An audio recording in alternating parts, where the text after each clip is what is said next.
All right, we're live. What's up, party people? My name is Sunny Ray. This is the Sunny Ray Show.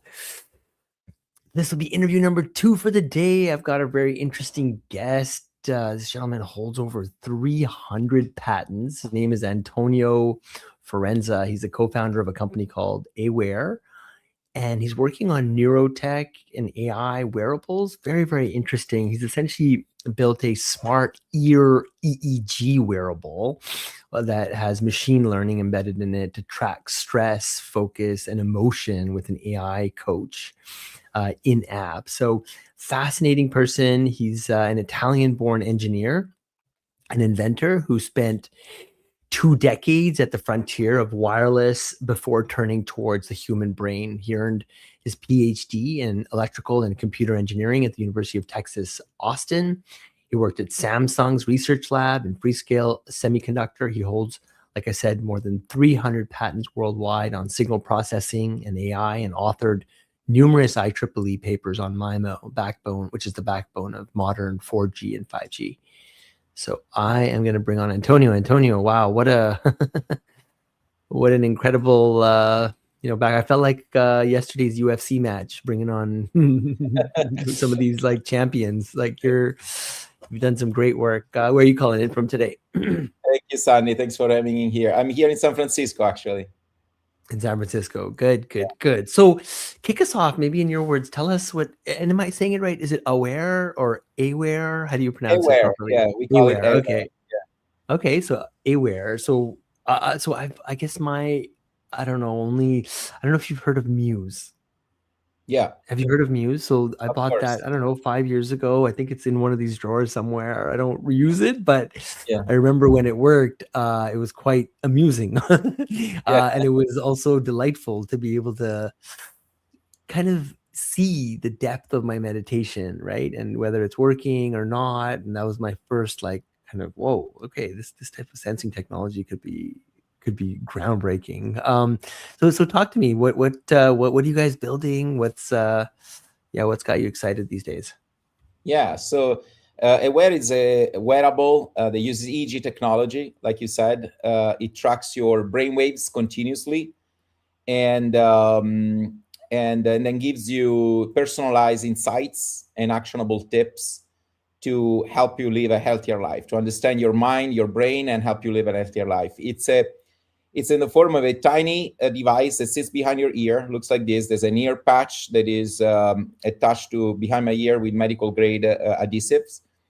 Lasts for over a week now, and continuously tracks my brainwaves. And then our machine learning algorithms map that EEG signal into emotional states, or maybe other biomarkers like focus. It can be sleep. So there's a lot of applications for EEG. For now, we're using it for tracking your emotional states. And so when the app detects you are stressed, it nudges you in the moment. The simple intervention we have in the beta version of the product right now, it vibrates.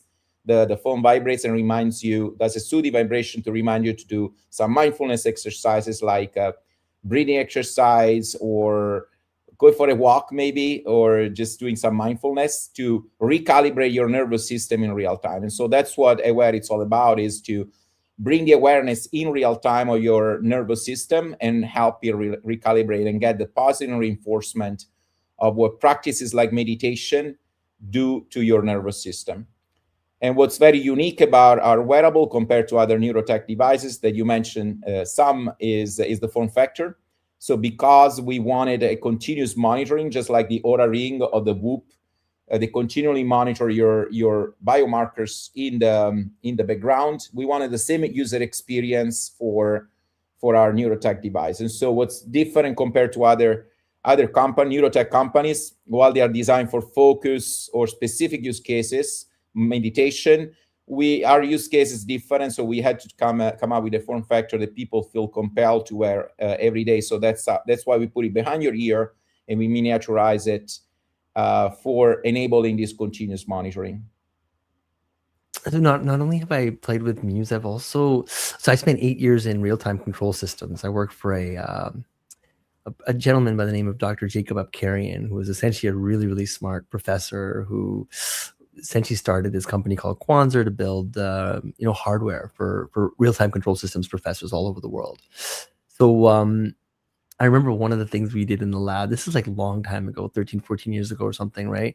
Where you would put on this thing on your head and you could essentially control a quad rotor with it, right?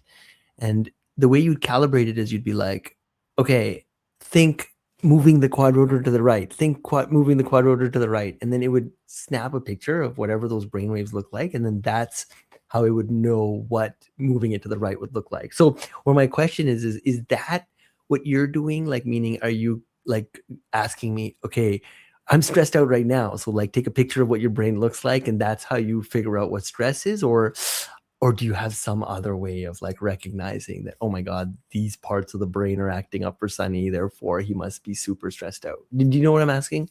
Yeah, totally. Yeah, so it's very much similar. So we start from models that are general to everyone, and then the more you use the app, the more it trains on your own brainwaves, and so we customize the model specifically. And there is also like the more feedback you provide to us as well, labeling, the more you can keep refining the product. So it's a little bit like HRV, heart rate variability. Like, you know, that you have female and male that have different ranges typically of zones. Like if you look at the zones and the HRV and the heart rate as well, they have different zones. But then each person, each individual person might have, you know, their own zones. Like when I run with my buddies, male buddies, sometimes I'm in zone 3 and my buddy is in zone 2, for example. So it really varies depending. And so that's that customization. It works the same way with the brainwaves. So, I could probably just geek out on all the tech stuff. Like I said, I'm also an electrical engineer and AI, and oh my God, meditation is one of my favorite, things. So, but one of my favorite things, Antonio, is to learn about like the why behind people do things, right? Especially entrepreneurs and inventors like yourself. So I guess you grew up in Italy. So what was young Antonio like? Who was young Antonio like? I was a very curious person. I always had this engineering mind to build stuff. I was very inspired by my grandfather. He was a builder. He built homes, like he could build homes from scratch. It was a very creative mind. So I was helping him a lot. In fact, my first passion was to become a civil engineer, so build homes. And then I realized that gradually I started developing the passion for digital communications, and so that's why it was still in the engineering. But then I realized that I was very passionate about mobile perform like digital communication, antennas, RF. That really excited me, and so that's how I decided to stay an engineer, to be an engineer, but more in the field of communication, digital communication. And when did you first get hooked into engineering?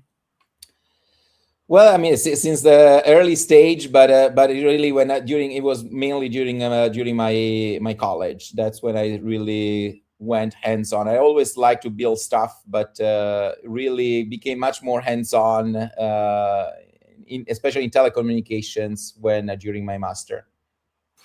And then you went on to do your PhD at UT Austin. So I guess why leave Italy for Texas? Why from here? Well, actually, I moved from Italy to from France. Matter of fact, in my last year of school in France, and then from there I moved to Silicon Valley. I worked in two different startups. They were among like the top people, those people that created basically MIMO technology, which is the core technology behind any cellular network today's, and Wi-Fi as well.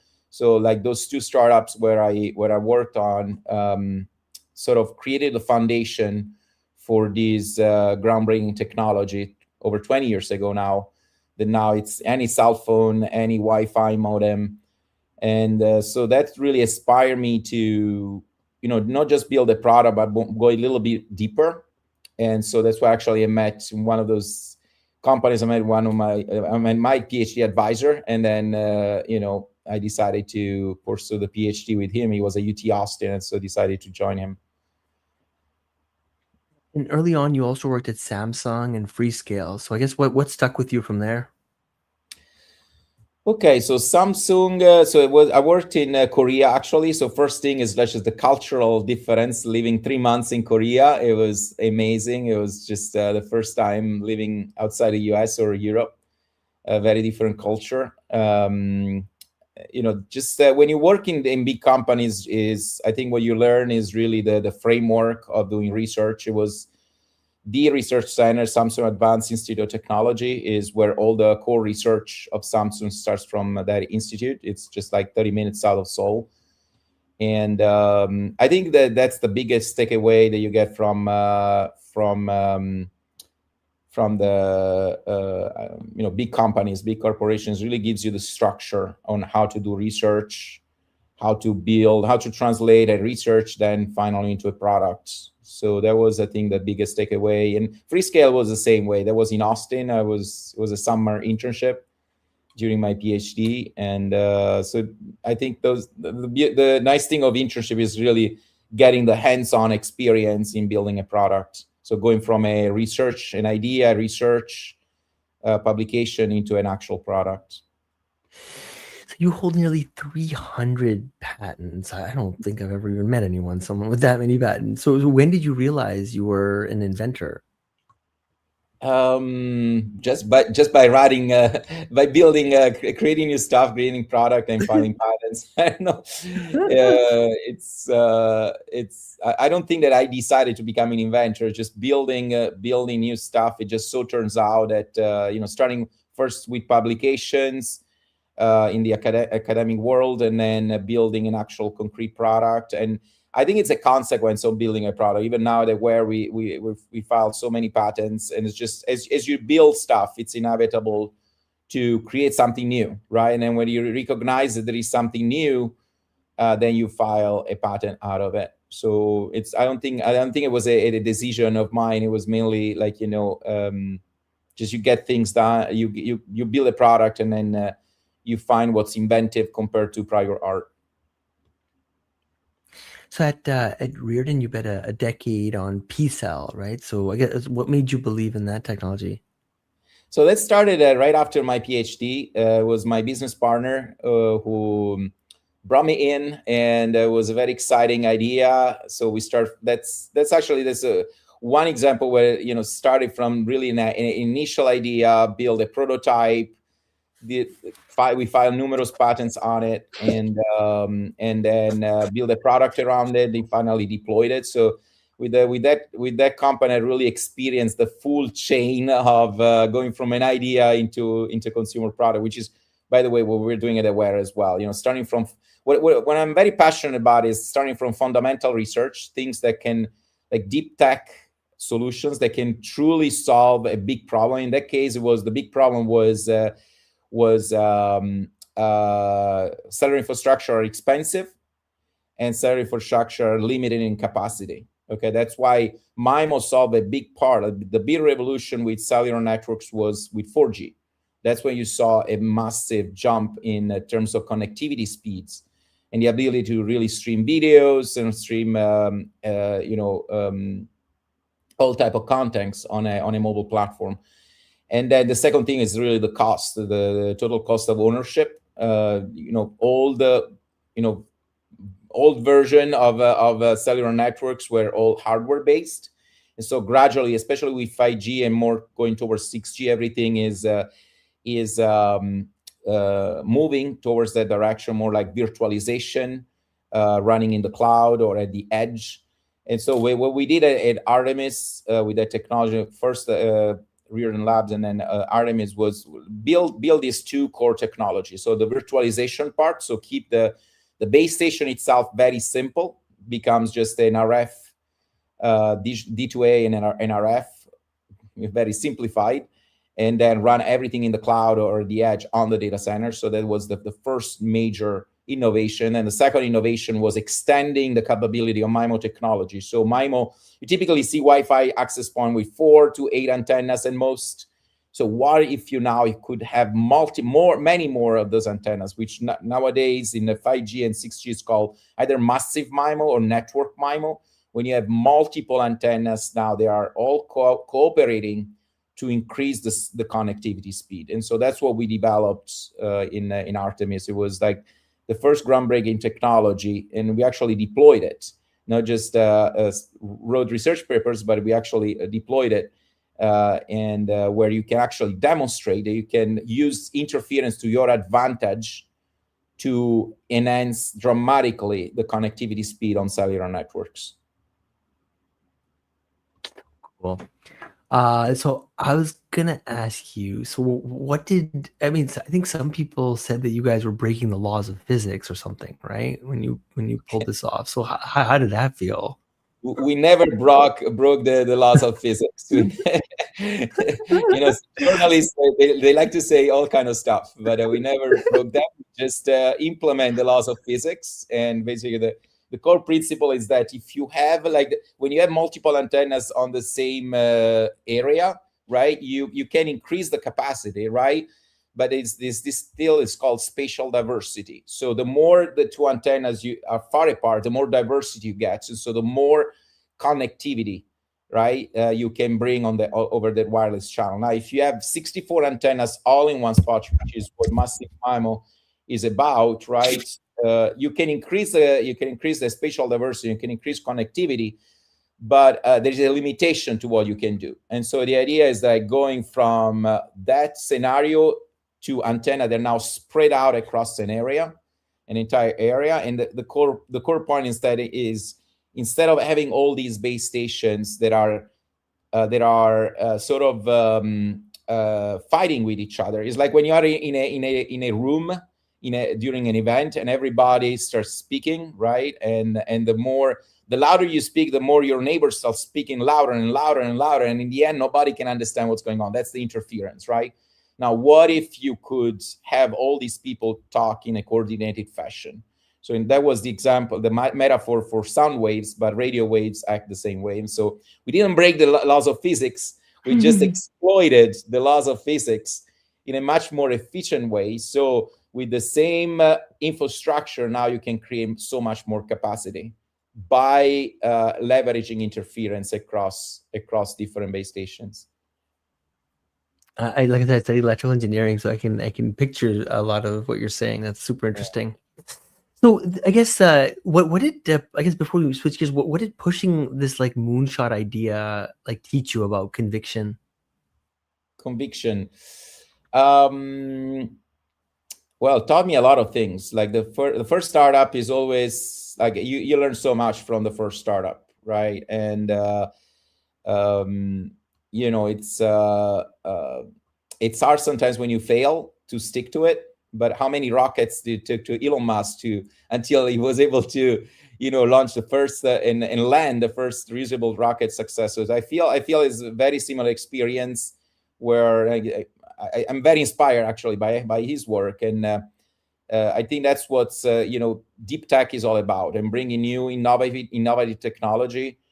That's what it's all about. It's about keep sticking to it. First of all, understanding the feasibility, understanding you're not breaking the laws of physics. It's real. It can be done.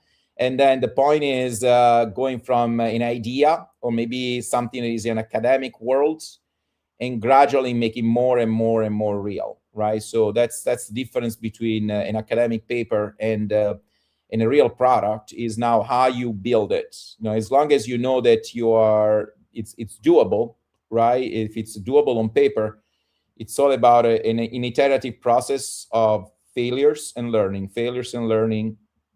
and keep improving your products until you make it. So that's what we did at Artemis. That's what we're doing at Aware right now. So I guess then came kind of like the personal turn, right, for you, where you were stressed out, anxious, heavy. Like what was that like? Yeah, so I wasn't very good at managing my life-work balance, let's put it that way. And so I got to a point where stress was really having a massive impact on me. I start seeing even affecting me from a physiological standpoint, not just, burnout, but really having some skin reactions and hair loss and other many other factors. And that's kind of when I hit the bottom, I realized, okay, I gotta do something about it. I think what really saved me is that I'm a very curious person.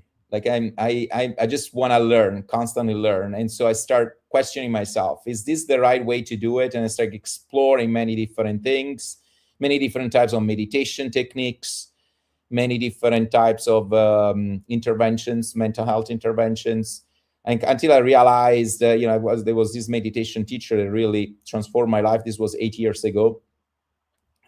Just I think what it was nice about him is that he's a psychiatrist and a meditation teacher. So he had the science part of it, which really resonated with my engineering mind, but also more like the spiritual part of it, like what meditation actually. So both like what meditation does from a science standpoint, what actually does to your nervous system, and on a physiological level, how can it actually rewire your brain, right? But also there was also the spiritual parts that went to it. So I think that really resonated with me, and that's when I started officially starting my journey of self growth, self discovery, and just experiencing the effect of meditation on my general happiness, focus, life satisfaction, productivity is just incredible. So lots of byproduct from that. Can you slow it down a little bit? So, like, how does a person with 300 patents, who's like got a PhD, deep entrenched in science, reconcile this other word, which is spirituality, right? Like, how do and I mean, meditation, it arguably, straddles like both worlds, like where the spiritual side is obviously, that's been what the pathway to, to deeper enlightenment has always been, yet now the science is catching up and proving that a lot of this, right? So, like, how do you reconcile these two universes? Floor is yours.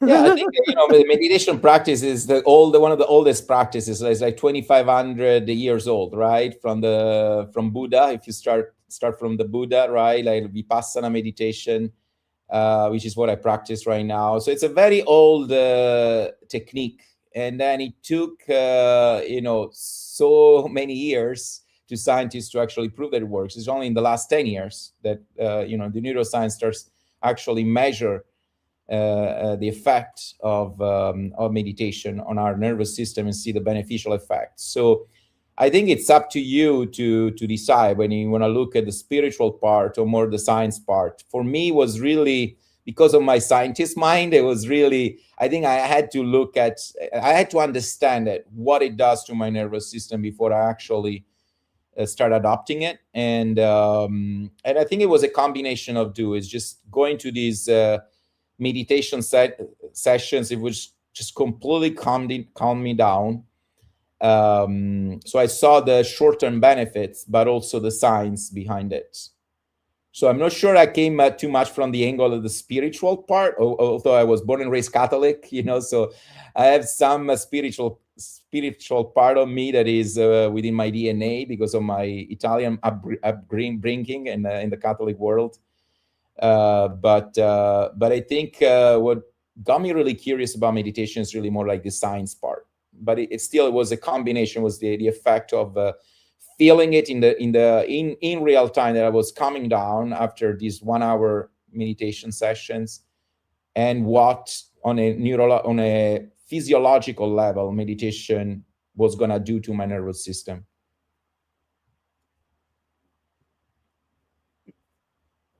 Do you think that we are more like antennas that like can or are we more, I don't know where I'm going with this question. You know what? I'm gonna go back to the normal line of questioning.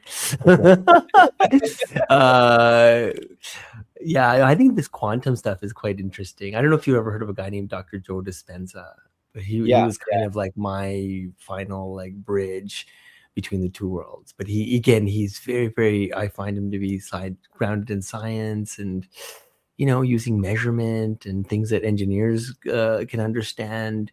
And he rarely touches on the spiritual side. One of my favorite quotes is where the road to religion ends, the road to spirituality begins. And where the road to spirituality ends, the road to reality begins, right? So I think, science is a great tool for like understanding reality, and meditation probably even a better tool to understand yourself, right? It's such a Totally. powerful thing. But yeah, so I guess was it an Apple Watch that helped you lose 40 pounds? Like, and Yeah, then that's right. was that what kind of clicked for you that, okay, maybe there's like an Apple Watch for the brain or something like that, or Yeah, that's how it how? works. Actually, I got myself an Apple Watch, and I knew I was overweight, and so I wanted to. Okay, I said this year that's what I'm gonna work on my physical wellness. So start exercising. I started cooking by myself. I became a really good cook thanks to my mom, learning a lot of Italian recipes. And Nice. you eat healthier than going out, and then start exercising more regularly. So the Apple Watch really helped me track my calorie burn, my exercise. Especially when I run, I tend to go run a little faster when I want to try to stay in zone 2. So I saw like, really the benefit of the Apple Watch, and so I was in this 10-day silent meditation retreat about 3 years ago. And coming out of the retreat, that's when I asked myself, what if I wanted to build, what if it's something like the Apple Watch, but for our mind, something that tells us, okay, great job, you're losing mind stress calories, or you're losing you're on good track on with this meditation practice, or you are like keep stay in zone 2. That's don't be in zone 1, don't be in zone 5. Stay in zone 2 or zone 3 if you want to make it through the day. So the idea of having something like the Apple Watch but for the mind is what came natural. And so that's how I came out with these ideas. So looking at different technology and realized that EEG was the most mature for a consumer product. It's a very old technology. It's 102 years old, being used widely in the medical field for different use cases. And only in the last 10, 15 years, it's been a lot of progress in terms of miniaturization of the electronics and materials for EEG. So there's a lot of consumer products being launched for using EEG in the last 10, 15 years. And so I saw that this was a great time to build a product like this. Of course, it was also about the time where OpenAI just announced ChatGPT, and so the using LLM to combine your context data with your biomarkers was like the winning formula for providing personalization, actionability of the experience. So that's how we came up with this. I said, okay, this is the great time to launch a product like this, to build a product like this and then launch it. And you say that the next operating system runs on your brain, not your phone. Can you unpack that? Yeah, so I think there is a lot of that we don't know yet about the brain. Again, 3 years ago when I start, I'm not a neuroscientist, so I'm passionate about psychology and neuroscience, and I read a lot about that, but I don't have a formal training on it. So the first thing I did, I started talking to neuroscientists. Some of them became part of our advisory board, people from UCSF, Stanford. And what I learned is that a theme that kept coming back is the fact that we don't study our brain enough. Like a typical question is, I ask people, when was the last time you got a brain scan, right? So most of the people said, I never had a brain scan. Like which is pretty amazing. If you can go through your entire life, I never had a brain scan myself. I did my first brain scan 2 years ago just because of my job, right? But it's pretty amazing that we rely everything, every action, every emotions, everything we do relies on our brain functioning well, right? Yet we never measure it. So that's the thing that really struck to me, is like, wow, we go in our entire life, and then no wonder why there's so many things about neurodegenerative disease, about brain condition, mental condition that we still don't know about. We don't study. We produce data mainly in the lab, but not as much in the real life where things actually happen. And so that was the underlying idea behind it, is basically building a platform that gives the ability to individual to empower themselves to track their brain throughout their life, just like I'm empowered to track my zone when I run with my Apple Watch, right? I can or track my calorie burn, even track my weight with my smart scale.